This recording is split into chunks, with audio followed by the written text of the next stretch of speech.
Hello guys, welcome back to our channel SSC aspirant Taruna. I hope आप सब अच्छे होंगे और आपकी प्रिपरेशन अच्छी चल रही होगी। तो आज जो हम टॉपिक कवर करने वाले हैं वो है गुप्ता एम्पायर के बारे में। तो चलिए स्टार्ट करते हैं। तो जो गुप्ता एम्पायर है उसकी जो एक्चुअली मैंने जो नींव रखी गई थी श्रीगुप्ता जी के द्वारा। ठीक है। एंड उसके बाद उनके जो नेक्स्ट पुत्र हैं वो सक्सीड करते हैं। उनके पुत्र जी का नाम पूछ लिया जाता है। उनके पुत्र जी का नाम था घटोत्कच। बट हमारी हिस्ट्री में श्रीगुप्ता और घटोत्कच के जो रूल है या उनकी जो मतलब उन्होंने कहाँ तक रूल किया, कब तक रूल किया, एज सच हमारी हिस्ट्री में कुछ डिफाइन नहीं करा गया है। ठीक है। घटोत्कच जी के बाद उनके पुत्र आते हैं जिनका नाम है चंद्रगुप्त वन। ठीक है। तो चंद्रगुप्त वन जी को एक्चुअली में माना जाता है real founder of Gupta era. तो जो गुप्ता एरा स्टार्ट करते हैं वो स्टार्ट करते हैं 319 320 एडी के आसपास। ठीक है। तो आपसे प्रश्न पूछ लेगा कि हु स्टार्टेड गुप्ता एरा, तो आप बोल देंगे चंद्रगुप्त वन। ये जो आपके श्रीगुप्त जी हैं और जो घटोत्कच जी हैं, इन्होंने जो टाइटल लिया था इनको महाराजा बोला जाता था। ठीक है। लेकिन जो चंद्रगुप्त वन जी हैं, इन्होंने या इनको जो टाइटल दिया गया वो था महाराज अधिराज। तो आपसे पूछ लेगा कि कभी कभी पेपर में सवाल पूछ लिया जाता है कि कौन से राजा ने कौन सा टाइटल लिया। ठीक है। तो इन्होंने जो टाइटल लिया उस टाइटल का नाम था महाराज अधिराज। एंड उसका मतलब पूछ सकता है आपसे, तो उसका मतलब होता है ग्रेट किंग्स ऑफ किंग्स। कभी कभी आपसे टाइम पीरियड पे भी सवाल पूछ लिए जाते हैं। तो टाइम पीरियड आप देख सकते हैं 320 से लेकर 330 एडी तक। अब एक्चुअली में जो बुक्स में लिखा गया है वो ये लिखा गया है कि जो आपके गुप्तास थे वो एक्चुअली वैश्यास थे एक तरीके से। ठीक है। एंड उन्होंने जो क्षत्रियास थे या क्षत्रियस थे जो उनसे मैट्रिमोनियल अलायंसेस क्रिएट करके अपनी पावर को एक्सपैंड किया है। ठीक है। तो इनमें से जो चंद्रगुप्त वन जी हैं वो क्या करते हैं, अपना एक मैट्रिमोनियल अलायंसेस क्या करेंगे, क्रिएट करेंगे। किसके साथ करेंगे? लिच्छवीस के साथ करेंगे। लिच्छवीस कहाँ से बिलोंग करते हैं? नेपाल से बिलोंग करते हैं, ये याद रखना है। और ये शादी कर लेंगे किससे? ये शादी कर लेंगे कुमार देवी से। कुमार देवी। ठीक है। तो आपसे पूछ लिया जाएगा कि किस लिच्छवी प्रिंस से इन्होंने शादी रचाई थी, तो आप बोल देंगे कुमार देवी। ठीक है। फिर जब भी हम लोग हिस्ट्री पढ़ते हैं तो हमको ये देखने को मिलता है इंस्क्रिप्शंस हमें रॉक पे भी इंस्क्रिप्शंस देखने को मिलेंगे, पिलर इंस्क्रिप्शंस देखने को मिलेंगे। ये जो कॉन्सेप्ट स्टार्ट किया था अशोका ने स्टार्ट किया था, तो इनके नाम का भी एक इंस्क्रिप्शन है। उस इंस्क्रिप्शन का नाम है मेहरौली आयरन पिलर इंस्क्रिप्शन। तो ये एक पिलर इंस्क्रिप्शन है जो कि इनके बारे में जानकारी देता है और ये आपका दिल्ली में लोकेटेड है। ठीक है।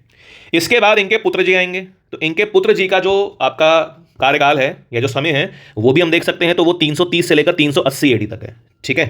इनको भी गुप्ता डायनेस्टी का वन ऑफ द इंपॉर्टेंट या ग्रेटेस्ट रूलर माना जाता है। और इनसे रिलेटेड जो इंस्क्रिप्शन है उसे बोलते हैं आपका इलाहाबाद पिलर इंस्क्रिप्शन बोलते हैं, या फिर प्रयाग प्रशस्ति बोलते हैं। ठीक है। प्रशस्ति पत्र बोलते हैं ना हम लोग। ठीक है। अब ये जो इलाहाबाद इंस्क्रिप्शन है ये इनके बारे में डिटेल्ड चीज़ें बताता है कि ये कौन थे, कैसे थे। ठीक है। अब आपसे इलाहाबाद इंस्क्रिप्शन पे कभी कभी चीज़ें पूछ लेता है कि जो इलाहाबाद इंस्क्रिप्शन है वो जैसे पूछ लेगा कि उसमें कितनी लाइंस लिखी गई हैं। तो उसमें 33 लाइंस लिखी गई हैं, ये आपको याद रखना है। कौन सी भाषा में लिखा गया है? तो संस्कृत भाषा में लिखा गया है। उसके बाद कौन सी स्क्रिप्ट का इस्तेमाल करा गया है? तो वो स्क्रिप्ट का जो नाम है वो है नगाड़ी स्क्रिप्ट। कौन सी स्क्रिप्ट है? नगाड़ी स्क्रिप्ट। ये मैं आगे बताऊंगा आपको। और इसको कंपोज किसने किया है, मतलब ये जो इंस्क्रिप्शंस है वो लिखा किसके द्वारा गया? तो उनके कोर्ट के एक पोएट थे जिनका नाम था हरिसेना। तो ये सब छोटी मोटी चीजें आपसे पूछ ली जाती हैं। ठीक है। अब जब हम इलाहाबाद इंस्क्रिप्शन के बारे में पढ़ते हैं ना, तो उनके 3 इंपॉर्टेंट हैं। वैसे उनके बहुत सारे कैंपेन्स थे, लेकिन जो 3 इंपॉर्टेंट कैंपेन्स हैं उनके बारे में बताया गया। ठीक है। जो पहला कैंपेन वो करते हैं वो नॉर्थ के रूलर्स के अगेंस्ट करते हैं। जो दूसरा कैंपेन करते हैं उसको नाम दिया गया दक्षिणापट। ठीक है। ये जो होता है कैंपेन, ये साउथ इंडिया के जो रूलर्स होते हैं उनके अगेंस्ट होता है।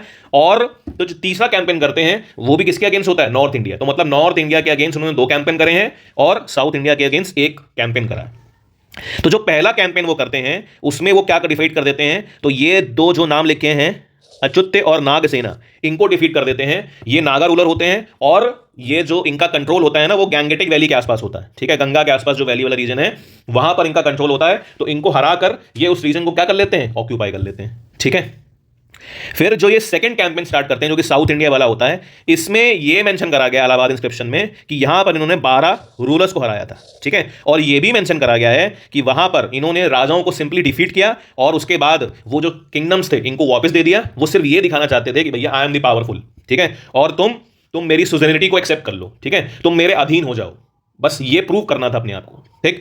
जो तीसरा कैंपेन होता है वो भी होता है आपका अगेंस्ट कुछ 9 रूलर्स के, और उसमें भी कुछ रूलर्स जो बेसिकली ज्यादा से ज्यादा रूलर्स होते हैं वो नागा फैमिली से बिलोंग कर रहे होते हैं। तो ये इनके 3 कैंपेन्स हैं जो सबसे इंपॉर्टेंट हैं और जो इलाहाबाद इंस्क्रिप्शंस में मेंशन करे गए हैं। ठीक है।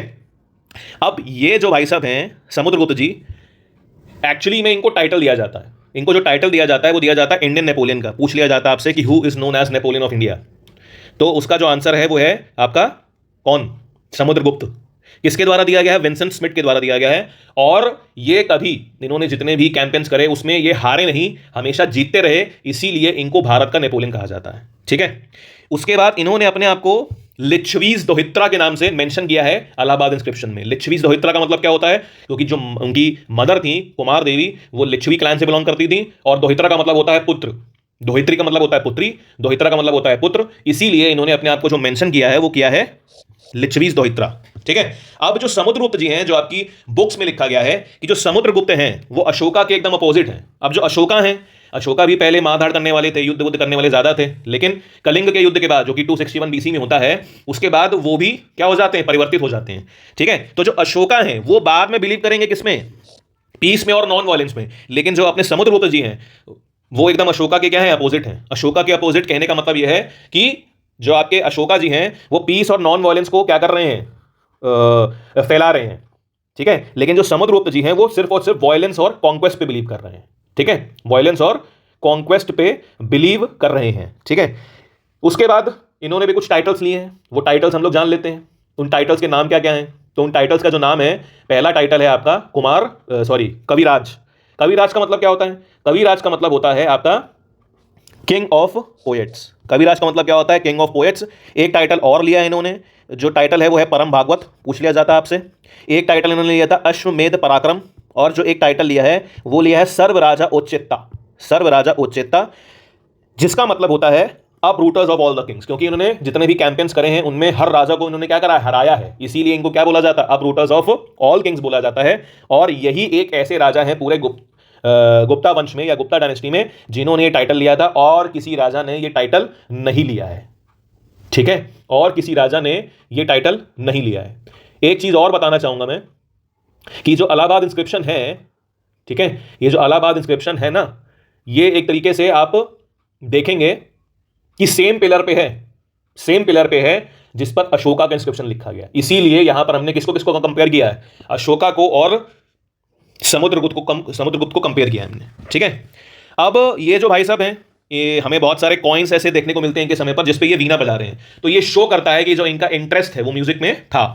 ठीक है, अब ये जो है ये बहुत ही एक तरीके से वेस्टर्निज्म को फॉलो करते हैं, बट इनको और बाकी धर्म के लोगों से कोई ऐसी दिक्कत नहीं है। ठीक है, इनको बुद्धिज्म में भी इंटरेस्ट है, और ये एक इनके टाइम पर एक बहुत ग्रेट बुद्धिस्ट स्कॉलर थे।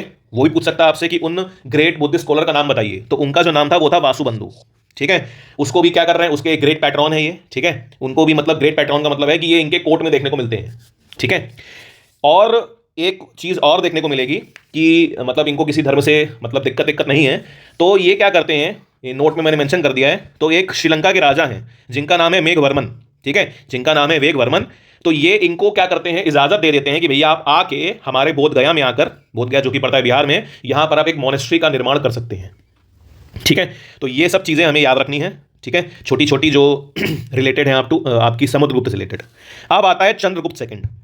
चंद्रगुप्त सेकंड को बोला जाता है कि इसके टाइम पर जो गुप्ता वंश है उसने काफी हाईएस्ट ग्लोरी अचीव कर ली थी। ठीक है, इसको गोल्डन पीरियड बोला जाता है गुप्ता एम्पायर का। आपसे पूछ लिया जाता है कि विच मतलब किस गुप्ता रूलर के समय को गोल्डन पीरियड कहा जाता है, तो आप बोलेंगे चंद्रगुप्त सेकंड के जो राजा थे, मतलब चंद्रगुप्त सेकंड जो हैं उनके समय को हम गोल्डन पीरियड बोलते हैं।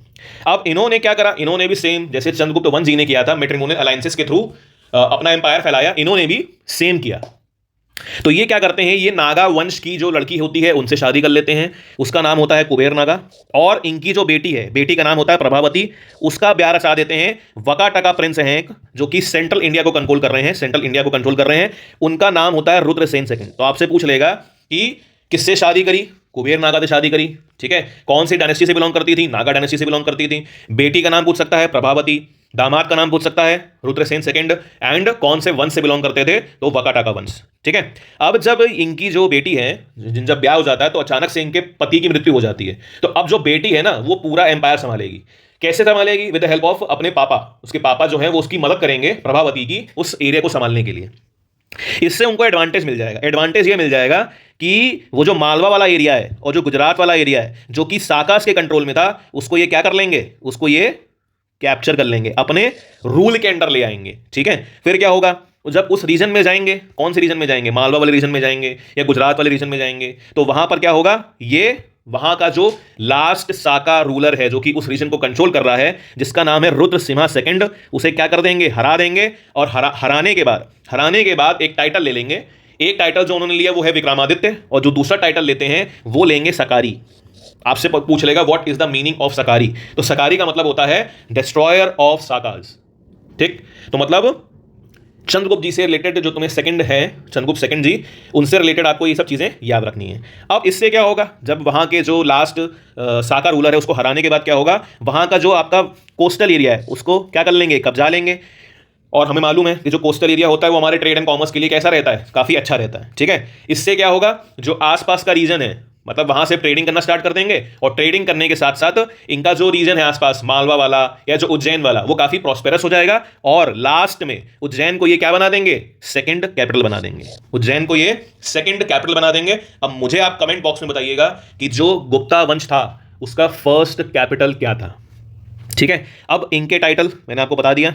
ठीक है, इनका जो टाइटल है वो है विक्रमादित्य टाइटल लिया था, और इन्होंने ही विक्रम संवत की शुरुआत कर दी थी। तो आपसे पूछ लेगा कि विक्रम संवत की शुरुआत कब हुई थी, तो विक्रम संवत की शुरुआत जो हुई थी वो 58 बीसी विक्रम संवत को बोलते हैं। मतलब आपसे पूछ लिया जाता है विक्रम संवत कब स्टार्ट हुआ, तो आप बोल देंगे 58 बीसी। ठीक है, कुछ जगह 57 बीसी लिखा हुआ है, लेकिन एनसीईआरटी में 58 बीसी दे रखा है, तो आपको 58 बीसी याद रखना है। ठीक है, और इन्हीं के समय पर आपको चाइनीज एक पिलग्रिम आएंगे जिनका नाम होगा वाहिन, जो कि भारत में क्या करेंगे, विजिट करेंगे। और इनका जो टाइम पीरियड है वो आप याद रख सकते हैं 399 से लेकर 414 तक। ठीक है, 399 से 414 तक आप याद रखेंगे। ठीक है, तो आई होप आपको अच्छा लगा होगा, ये वीडियो अच्छी लगी होगी। और अगर वीडियो अच्छी लगी हो तो वीडियो को शेयर कर दें अपने दोस्तों के साथ, एंड चैनल को सब्सक्राइब कर दें, एंड वीडियो को लाइक भी कर दें। तो इसके बाद हम लोग जो आगे आने वाले रूलर्स हैं उसको भी कवर करेंगे, एंड जो आगे आने वाली वीडियोज़ हैं उसको भी कवर करेंगे। तब तक के लिए bye, have a great day, and खूब एनर्जी के साथ अपना पढ़ते रहें आप। Bye bye.